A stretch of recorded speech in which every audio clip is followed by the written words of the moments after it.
Top of the morning from the newsroom of Regional Radio and DeWittDailyNews.com. I'm Seth Lawrence with this expanded local newscast.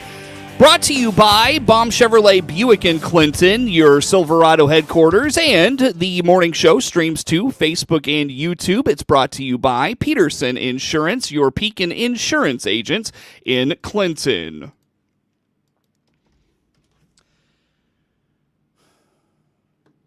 Severe storms on Sunday night brought a trail of hail across the regional radio listening area. The National Weather Service in Lincoln received numerous reports of hail coming down in Logan, Macon, and Moultrie counties between 6:30 and 8:30 Sunday night. Hail as large as 1 1/4 inch in diameter fell in places in Logan County, then in Macon County. The hail measured as large as 2.5 inches in the Forsyth-Decatur area.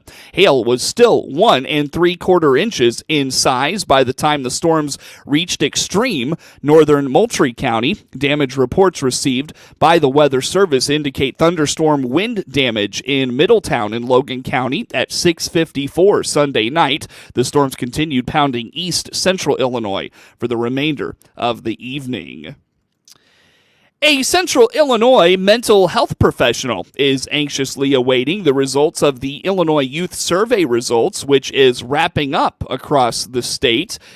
Tony Kirkman is the executive director of the Piatt County Mental Health Center and indicates the Illinois Youth Survey is wrapping up. This is an every other year gathering of data on a variety of things facing Illinois adolescents. It's a statewide funded program, and so the Center for Prevention Research and Youth Development that's funded through the U of I School of Social Work puts on the IYS. So CPYRD, U of I Social Work funds the IYS. And so, again, it's self-reports of 8th, 10th, and 12th graders. It takes about 35 minutes. It surveys them on a broad amount of topics of everything from how often do you sit down and have a meal with your family to what's been your exposure to drugs, alcohol, and mental health issues. How do you feel that there's somebody in the school that cares about you? Is there a trusted person? What's your perceived risk of some of these risky behaviors? It's fascinating data. According to Kirkman, there are 2 mental health issues that he is going to be watching closely, as well as the impact of legalized marijuana on youth in Illinois. For me, the part that I'm going to be watching is there's a couple parts of the IYS particularly that I want to see. I want to see there are 2 questions related to mental health. One is, have you had thoughts of suicide, and your self-reports of anxiety and depression, has it had a significant impact on your ability to be educated? That's your mental health component. I want to see the marijuana use numbers, especially with recreational marijuana being approved 4 years ago. So that has now increased access and availability. We're now able to see that there are synthetic marijuanas, and I didn't realize this. The marijuana that people used to smoke back in the 70s was around 8 to 10% THC. You know, you roll a joint, you get high, whatever. You can actually go to recreational distributors right now, and you can get a synthesized marijuana today at 86% THC. That's a lot. So I want to see the marijuana usage. I want to see the age of exposure for marijuana usage. According to, there is still an issue with vaping and e-cigarettes in Illinois. Kirkman indicates this is a long-running issue now and wants to know if any of the prevention messaging they've done is working. And then I'm still watching this vaping e-cigarettes because, again, while we have teens reporting that about 1% of them are using tobacco cigarettes, it's 1% and it's going down.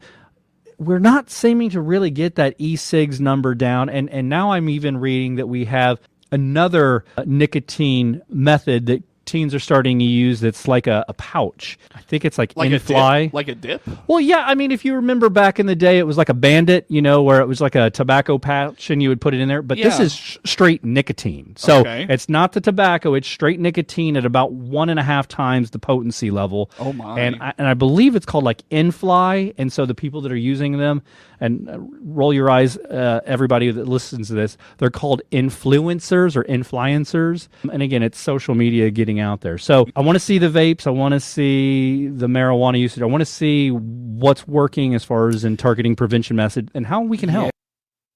Kirkman says there are messaging campaigns the state of Illinois has taken up about a lot of these topics and hopes any messaging that is done will treat youth like adults and present them with facts. The results of the survey should start to sprinkle back in later this spring, and by the summer he should have most of the data back. An above-average temperature signal is remaining strong through the upcoming spring and all the way to the winter. Ed Shimon at the National Weather Service in Lincoln explains the signal has held steady in recent weeks, leading him to believe there is something forecasters are picking up on that will keep temperatures very tolerable as we start April. Above normal temperatures are in there April, May, June, and even May, June, July. So the bulk of the spring, we're seeing plenty of tendency towards above normal temperatures across the entire area here. As far as precipitation goes, there's equal chances of above or below normal precipitation for the spring. So it doesn't look like we're going to see any excessive flooding type situations. The above normal is kind of centered toward the East Coast and east of the Ohio River Valley. So we probably will maybe keep away from some of those drought conditions that can start to develop in your June, July time frame. But yeah, it looks above normal temperatures and probably beneficial rains periodically throughout the spring and even a good part of the summer, it appears, in these outlooks. As we get in, even the August, September, October, the entire lower 48, including Alaska, are all above normal temperatures. And we're in the 40th to 50th percentile of potential of above normal temperatures. Precip-wise, equal chances there. But, we're showing above normal from late summer all the way through early winter for temperatures, though. Precip-wise is middle of the road with equal chances. But, that above normal temperature trend is going all the way into the winter season when we're going to start to see the equatorial regions tip toward La Nina for next winter. So we'll see how that affects things. According to Shimon, there is currently a deep level of dryness in Illinois, so there is the chance of flash drought with above normal temperatures looking likely this spring and summer. Flash drought can develop quickly, especially since our 100 centimeter soil moisture is really pretty low still. So you've got that deep dryness, not 100 centimeters, 39 inches or so. That deep dryness is still there. If we get 2 to 3 weeks of really very dry conditions and windy, and that can start to tip the balance toward flash drought. And, as I mentioned, we already do have, abnormally dry and moderate drought in western Illinois and southern Illinois, so it's not too far just to our west and south. But seeing the above normal close by to the east, it gives me a feeling like, they're seeing storms nearby, just can't pinpoint them, and I think maybe we'll avoid that flash drought, but we always have to be wary of that. As far as precipitation outlooks, Shimon explains there isn't a strong signal one way or another for above normal or below normal precipitation in the outlooks. Yeah, it's got us in the 33% of chance in each category, above, below, and near normal are just pegging right about there. As far as above normal precip, we may have just a couple of percentages toward that, maybe 35% towards above normal and maybe 31% towards below. So we're just, right in the middle of the road there, which means, we can see, June precip is 4 inches, 4 1/10. July is almost 5 inches. What does May come out at? May is 4 1/4 there too. So, in those late spring and summer months, you're getting 4 to 5 inches of rain each month on average. And, hopefully we can realize that. After an up and down temperature week last week, April should welcome the consistent above normal temperature signal. Shimon hopes to see more pleasant spring days ahead. He warns the storm season tends to pick up this time of year, so always have an eye to the sky and keep up with the latest in your local weather forecasts. News time is 19 minutes after 7 o'clock here on this Monday. We've got more coming your way next on The Morning Show. This is Scott Baum at Baum Chevrolet Buick here in Clinton. We believe in putting customers first. That's how we started, and it's why we go the extra mile for our customers. Looking for a new or used vehicle? We have transparent pricing for new and used cars, trucks, SUVs, and crossovers. See all our pricing and pictures online at your convenience. Or come in and visit our full-service team today at Clinton or Farmer City. BaumChevyBuick.com. right from the start. News time is 20 minutes after 7 o'clock here on this Monday. Again, I'm Seth Lawrence with you folks today for this expanded local newscast. A shutdown of an Exxon Mobil refinery in Illinois could impact gas prices across the Midwest. According to Patrick DeHaan from Gas Buddy, Exxon Mobil plans to shut down their Joliet refinery for at least 50 days. DeHaan explained what it could mean for prices at the pump in the Midwest. Yeah, that's a potential big impact here. When refineries go down, as BP's refinery went down in Whiting, it did have some impact on the price of gasoline, and so it certainly could have an impact here moving forward. It's certainly something to keep an eye on. When refineries go down for maintenance, they're obviously not able to supply as much gasoline, diesel, and jet fuel. So the loss of this refinery outside Joliet could be an issue that does stir up prices if there are other outages that occur. Now, it also happened, this downtime is happening just after BP's refinery is getting back up after 6 weeks of downtime. So there may be some mitigating factors here that may allow gas prices not to react at the onset of this, but it is something to watch. Does this refinery produce a lot of fuel, diesel, and gasoline? Well, combined gasoline and diesel production at this Joliet ExxonMobil refinery amounts to about 9 million gallons a day. So yes, I would say that's certainly a significant amount of gasoline that's going to be potentially lost now for the better part of 2 months. According to DeHaan, the refinery shutdown could impact prices across the Great Lake region. The refinery in Joliet produces up to 9 million gallons of diesel and gasoline daily. Some lawmakers are talking about providing guaranteed incomes to some and using state tax dollars to do it. A bill being proposed in the Senate would create a law to evaluate a program, set rules, and oversight. Small pilot programs have been done locally in Chicago and East St. Louis. Amaya Pawar with the Economic Security Project says unrestricted cash programs benefit low-income workers and let them better pay for common expenses. And all of this money that goes into the pockets to stabilize households flows through local businesses. So you see some of this money back in sales taxes and other taxes. This is a way to stabilize households, stabilize communities, and if you do both simultaneously, you create real on-ramps to generational stability. The amended bill does not address how much money would be given to individuals or families that would be eligible for it. It remains, though, in committee. A mild winter means the potential of an early bloom for apple growers, which brings added worry about late frost, says Jenna Speichel with Jonomac Orchard in DeKalb County. Unfortunately, the warm temperatures that get a lot of us excited to be outside and, help cure some of our seasonal depression is not exactly a great thing for those of us who grow fruit in the state of Illinois. Here in northern Illinois, I grow primarily apples, and we saw quite a bit of warm temperatures, and so our trees have started to come out of dormancy. And we're seeing our trees in green tip and about half-inch green on early varieties, which is not typical for this time of year. We're hoping that the cooler nights and cold days like what we saw the other day will help us to keep this progression of our trees a little bit slower. Because if it blooms too early, like it did in 2012, we could stand to lose quite a bit of crops if the temperature drops again in the danger zone. So that is not something I am looking forward to. And I know it's a difficult time for a lot of growers in the Midwest. We're seeing that advanced development down in the south, in the central, and up here in the northern parts, as well as into Michigan.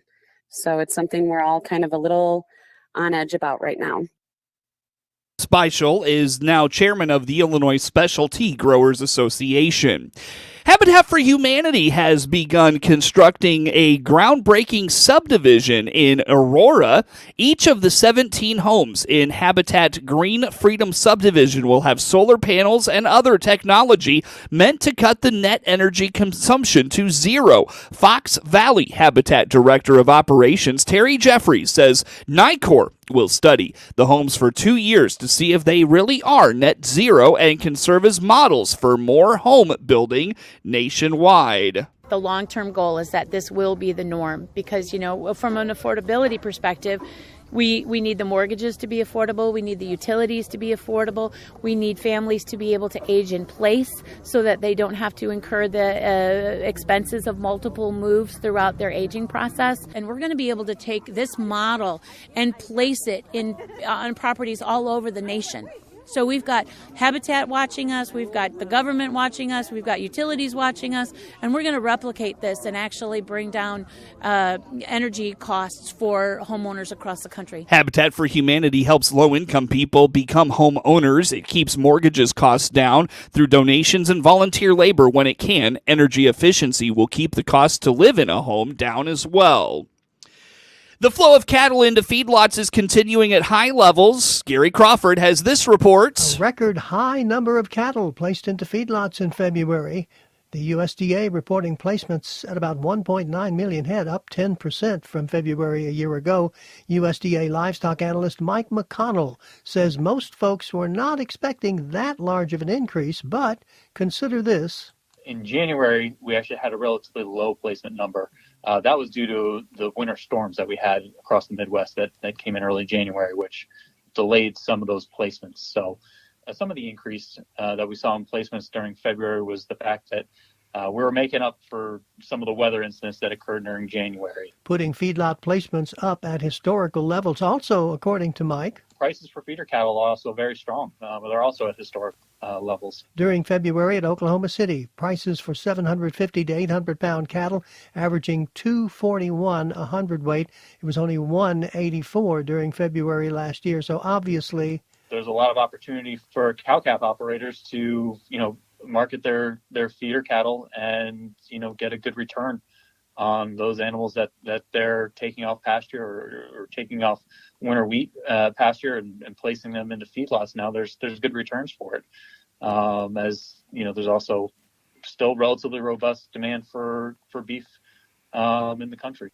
But will consumer demand go down as beef prices continue to go up? We're at the point in the season now where we're being a transition on the beef demand side towards the summer grilling season. So, a lot about what we see happening in the cattle and beef markets in the next couple weeks and months is largely going to be predicated on how consumers respond and what kind of beef demand we get and how that works its way back through the system. So, so I think that's what we'll be paying attention to the next couple of weeks and months as we prepare our forecast, and I imagine the market is going to be doing the same. Mike is pretty sure about one forecast, and that is for continued contraction of the beef herd as producers keep selling heifers instead of holding on to them for breeding. And so it's probably going to be at least another year or two down the line before we see the numbers start to indicate expansion. This is Gary Crawford reporting for the U.S. Department of Agriculture. News time, 28 minutes after 7 o'clock here on this Monday morning. Coverage of news is brought to you by Baum Chevrolet Buick in Clinton, your Silverado headquarters, and the morning show streams to Facebook and YouTube. Brought to you by Peterson Insurance, your Pekin Insurance agent in Clinton. We come up on 7:30 here on this Monday morning. Stay with us for network news. Following the network, we take a look at that local weather forecast. Then a look at local sports comes your way next. A number of high school baseball games from Saturday. We'll have a recap of a few of those from the weekend. Also over the weekend, Illinois and Illinois State baseball. Big wins on the ball diamond. We'll talk about those coming up in local sports as well. Sox season underway. You can hear Sox baseball all season long here on WHOW. In the meantime, we've got a recap of Sunday's action for Chicago as they open the season hosting the Detroit Tigers. Those stories and much more coming up in sports here on this Monday morning. Coming up also in sports for this morning, coming up as well, we'll have a look at that RFD Ag weather forecast and a look at the markets. That and much more coming your way in the 7:30 to 8 o'clock hour here on the WHOW Morning Show, streaming live online all the time at DeWittDailyNews.com. Network News is next. With SRN News, I'm Rich Thomason. At least some of the illegal aliens allegedly involved in a riot along the southern border overrunning National Guard troops in Texas recently have reportedly been ordered released by a judge. Nashville police hunting for a 46-year-old suspect in a deadly Easter Sunday shooting happened at an eatery in the city's Salem Town neighborhood. It involved two men. One man was killed. Several other people were injured in the shooting. More than a half dozen young people, ranging in age from 12 to 17, shot and wounded over the weekend in downtown Indianapolis. Heavy-duty cranes are on the job, removing the wreckage of the Key Bridge from the Baltimore Harbor Channel, and UPS will become the primary air cargo provider for the United States Postal Service. The company says it has an air cargo contract from the post office, expanding the existing partnership between the two. More details at srnnews.com.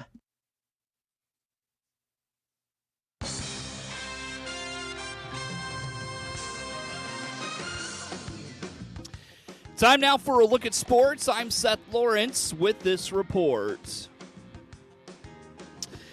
Caden Rose pitched one-run ball into the seventh inning, leading Maroa Forsyth over Neoga 5-1 in non-conference high school baseball action Saturday in Neoga. Rose struck out 4 in 6 1/3 innings. The junior permitted 5 hits and a walk. Caden Maurer closed the door on the final 2/3 of an inning to preserve the win for the Trojans. Maurer also went 3 for 4 at the plate, scoring twice and driving in a run. Zane Giles, Andy Munjoy, and Connor Kelly drove in runs for the Trojans. Kelly was 2 for 3 with a run scored as well. Maroa Forsyth goes to 9-0 overall. They will host Pana this afternoon.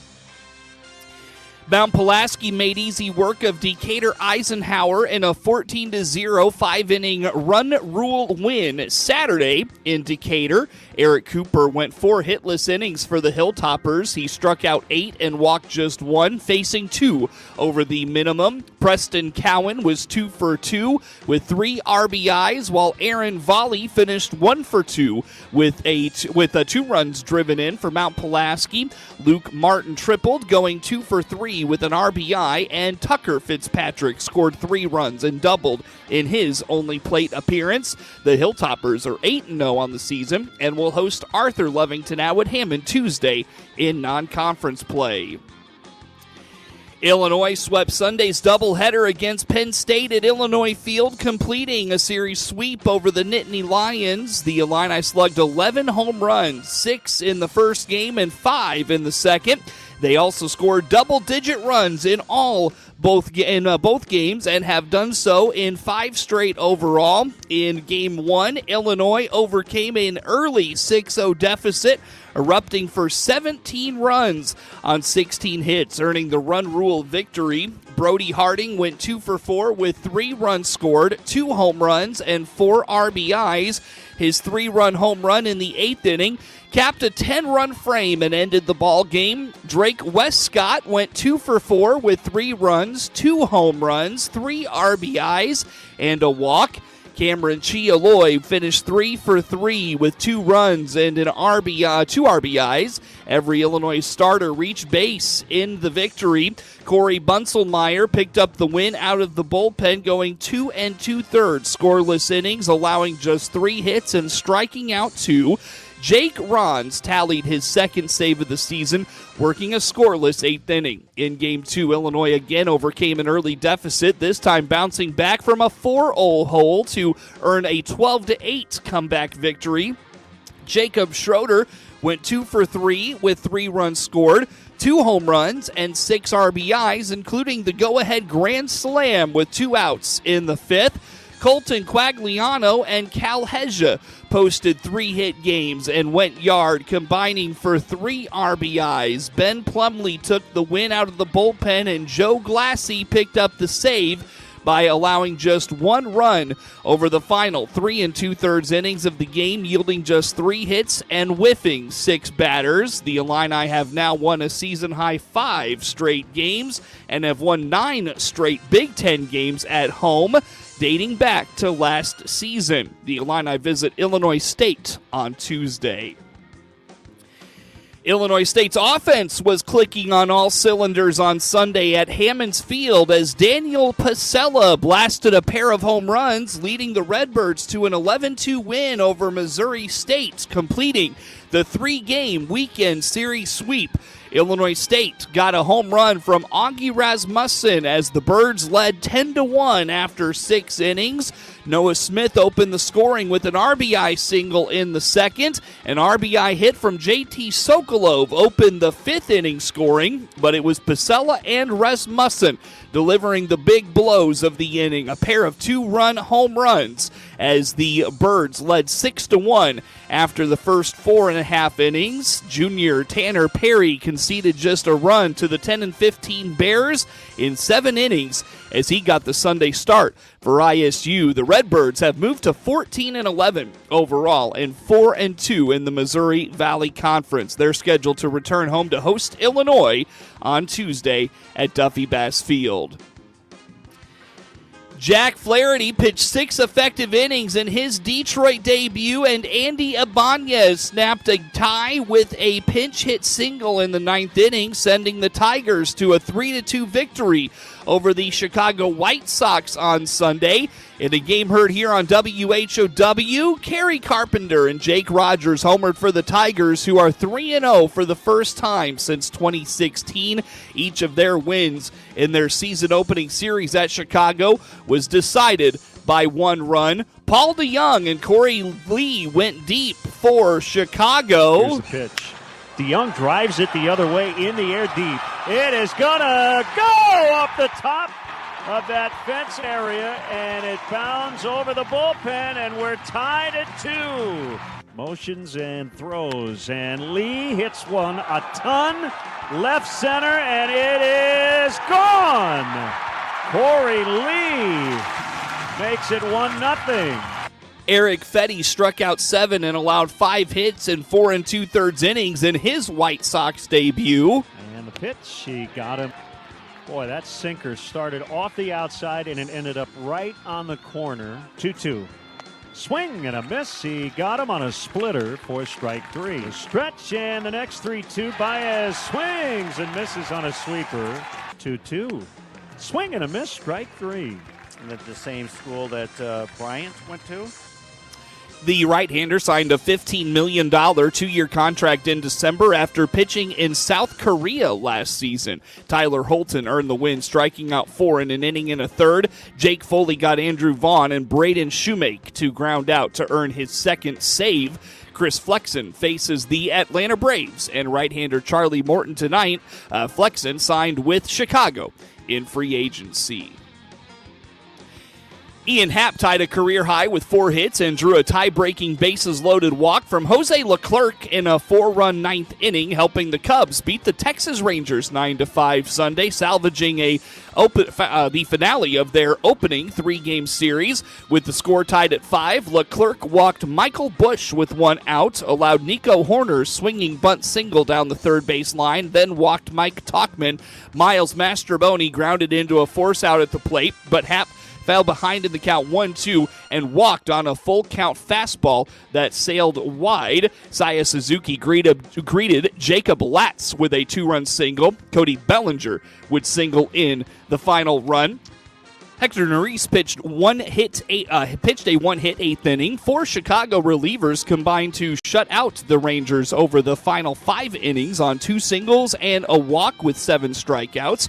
Rangers pitchers walked 9 and allowed 12 hits. Chicago was 4 for 14 with runners in scoring position and left 13 runners on base. Texas was 3 for 12 with 9 left on. Christopher Morel hit a 3-run home run in the first off John Gray, who allowed 5 runs. 4 were earned on 7 hits with 3 walks in 3 2/3 innings. Marcus Semien hit a 2-run single in the second inning against Jordan Wicks. Happ then had an RBI double in the fourth with another run scoring for a 5-2 lead. Center fielder Leody Tavares misplayed the ball for an error. Semien hit an RBI double again in the fourth and scored on rookie Wyatt Langford's tying 2-run triple that one-hopped a 410-foot sign in center field. Langford hitting second in the order with Corey Seager on a day off made a sliding snow cone catch in his first major league game in the outfield. Wicks allowed 5 runs, 2 were earned, 5 hits and 3 walks in 4 innings as Cubs starters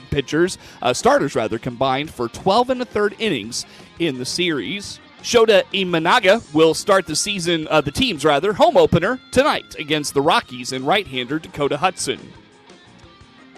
Pinch hitter Max Muncy drilled a 2-run home run to right field with 1 out in the 8th inning, and the LA Dodgers rallied from a 4-run deficit to beat the Cardinals 5-4 Sunday. Teoscar Hernandez had 2 hits, including a home run, and drove in 2 as the Dodgers took 3 of 4 in the season-opening series. St. Louis rookie Victor Scott II reached base 3 times, scored twice, and Paul Goldschmidt and Brendan Donovan had 2 RBIs. LA trailed 4-2 going into the bottom of the 8th before coming back. Hernandez got the Dodgers within a run on his 3rd homer of the season, a solo shot to left off Andre Palante.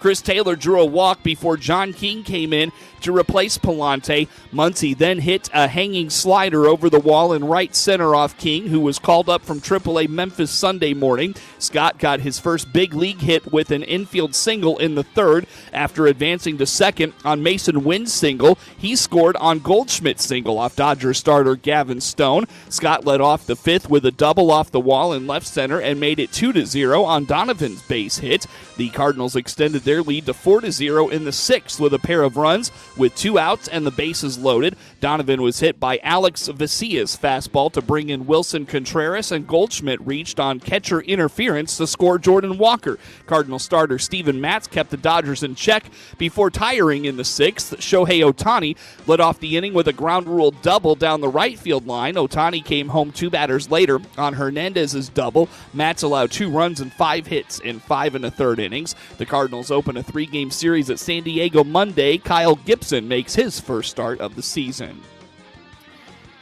DeMar DeRozan had 27 points and 8 assists. Alex Caruso added 21 points on a season-high 7 3-pointers as the hot-shooting Chicago Bulls beat the Minnesota Timberwolves 109-101 on Sunday.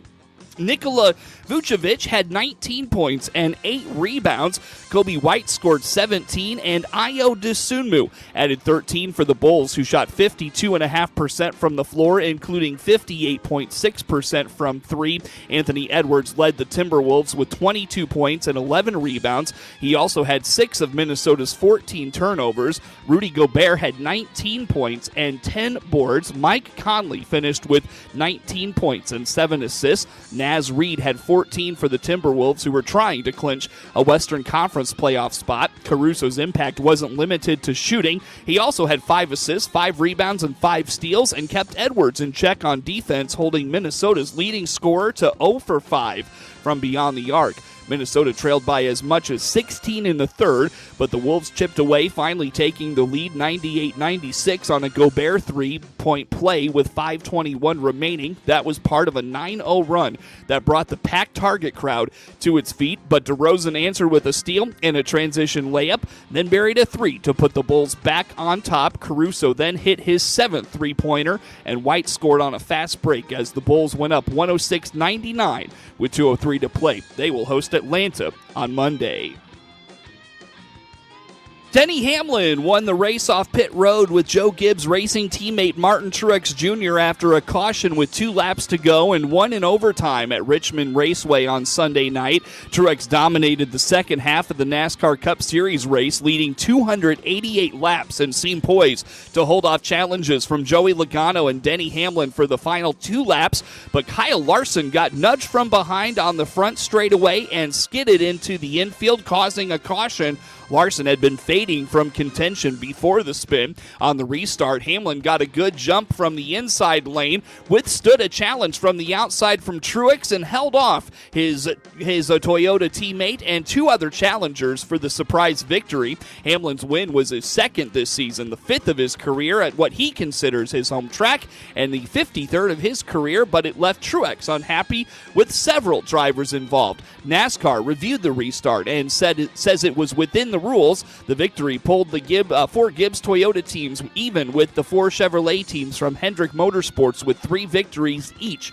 through the 7 races. Larson, who won this race last year, barely beat Truex off pit road during green flag stops with 65 to go, but Truex caught him and pulled away as he had times earlier. Logano, who started the race 22nd in points with just one top 10 finish, worked his way to the lead in this lead pack in the second half, trying to run down Hamlin in the 2-lap dash to the finish, and was second, followed by Larson and Truex. It matched Ford's best finish this season. The race was delayed about 30 minutes because of rain, and cars circled the track for several laps, hoping to help dry the track before the green flag flew. They also ran the opening 30 laps on treaded tires meant for wet conditions before switching to racing slicks. The competition caution after 30 laps was also non-competitive, meaning the drivers left pit road in the same position they were running when the caution came out. The series will complete a quick short track swing in Virginia Sunday at Martinsville.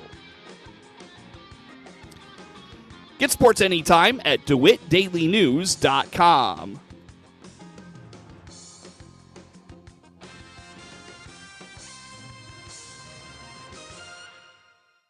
This is staff meteorologist Jennifer Wojcicki with your regional radio forecast. Storms likely today, otherwise cloudy skies expected. Highs level off around 66. Winds out of the east 10 to 15 miles per hour. Storms likely tonight, lows level off around 49. Overcast skies. Cloudy tomorrow, thunderstorms likely 53. Hear weather twice an hour or online anytime at DeWittDailyNews.com. Currently 51. From the Country Financial Studio, I'm Rita Frazier. This is the RFD Livestock Report. Malcolm and Susan Head of Blue Mound among the master farmers named this year by Prairie Farmer magazine. Heads live in Blue Mound, part of a working grain and cattle farm. There are 4 generations on the farm. My folks are still involved in the farm. My dad will be 96 this year, and my mom is soon to be 91. And they're still an integral part of the farm. They've basically incubated my passion for agriculture. Malcolm and I together have worked that into our generation of doing the row crop and the beef operation and passing that on to our sons, and now passing that on to the 4th generation as our 2 grandchildren are involved in the farm and have the same passion for the cattle. And we've talked a lot about your dad's confidence in you and your husband's confidence in you. You know, you're a strong, independent woman, but their confidence has made a difference. Absolutely. Giving me an opportunity to whether physically work or absolutely giving my input on what we think is ahead for us on the farm. That has induced the boys into doing the same thing with their wives, and that their input is very important to the operation. And Malcolm, even getting this award, Susan mentioned that it's a 50-50 proposition between the two of you. Well, it's always been the team. It's never just been me. It's never just been Susan. We always work together to get to the end result. And the beauty of it was that we had her parents and my parents to look up to. And then we were allowed to bring the boys back. And now they're young men. And it is so cool to watch that. It just was a blessing to Susan and I to be able to do this together. We've talked a lot about your cattle buildings and different decisions that you guys have made. But, you know, when you look at your success, does a couple of those good decisions rise to the top? They're actually decisions that allowed our sons to come back. And that was the key. It wasn't about, well, that building was, and it was a great investment. But as my father-in-law will say, we wouldn't have really appreciated it had we not had to do it the hard way first. And, you know, and we used to calve 250 cows in a dirt lot. And so now we have a beautiful barn, and it just made life easier, but it also allowed us to grow, which allowed us to have a capacity for our sons to come back and be able to make a living on their own. Susan, I know that you wear many, many hats, feed a lot of people on the farm. You know, so not only do you make those decisions and lead, but you also serve. Absolutely. There's times when, especially when we're working cattle, we'll be in the barn. I may be running the head gate or